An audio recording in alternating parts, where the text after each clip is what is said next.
dito sa Fans of Boy Abunda, kasama ko natin Dingdong Dantes. Dong, punta na tayo doon. Lumabas ang balitang ito, nasa social media. Ikaw ba ay may anak kay Lindsay De Vera? Wala po. Hindi totoo ang balitang ito? Hindi po totoo. Pag-usapan natin doon, kasi 4 years ago pa ito nag-resurface na naman. Tell us what you want to tell us about this. At bakit mo binabasag ang iyong katahimikan ngayon? Sa totoo lang, dito nagdadalawang isip talaga ako kagabi kung sasabihin ko ba o masasabihin ba ako about the topic and the issue. Kasi alam kong baka tanungin ninyo ngayon And, at tinanong nga. At tinanong mo nga.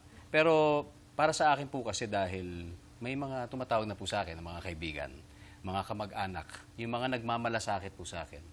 And I think because I have a responsibility dito sa aking mga mahal sa buhay, sa aking mga kaibigan, responsibilidad ko na klaruhin ang isyong ito dahil mahalagang-mahalaga po ang aspeto ito para sa akin. I have a responsibility sa aking pamilya, di ba? To clear things like this because I love my wife, I love my family very much, my kids.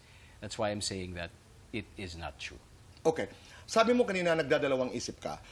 So, you may have chosen not to answer my question dahil ang pangamba mo ay hindi matatapos. Hindi kasi sa totoo lang nung una parang pinagtatawanan talaga namin paano nangyari nagkaroon ng ganito. Meaning kayo ni Marian. Kami ni Marian pinagtatawanan namin siya. So parang pero dumating na nga din sa punto na napanood nyo ba? Napanood nyo? Sinabi nyo kanina napanood at marami rin nakapanood. Siyempre, natural lang din na may mga nagtatanong sa akin.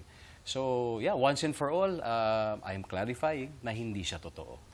Maraming salamat. Bothersome kasi yung pagkalatag ng kwento. Nagkukunwari siyang maraming mga detalye. May DNA, may lumuhod sa harap ni Marian, nag-alsabalutan si Marian at pumunta ng abroad. So, kung ikay hindi sanay at hindi mo alam ang mga kwento na nangyayari sa ating industriya, dahil may mga videos na napanood ako na napakarami ng views. Di ba? Alam niyo po, Naitay Kapuso, ito'y idininay niya, itinatwa na ito ni Lindsay kung tama ho ang aking pagkaalala. She already had denied this story, pero persistent pa rin yung pagbalik, no? Pagbalik.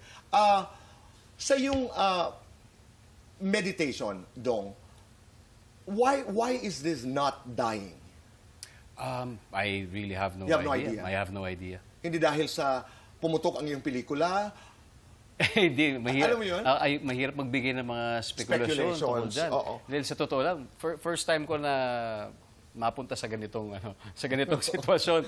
Di ba? So, Patawad, I have to ask you that question. No, it's okay. And I think I'm okay that I cleared it because kailangan po talaga at dahil mahal ko ang pamilya ko, kailangan maging klaro yung mga bagay na ganito.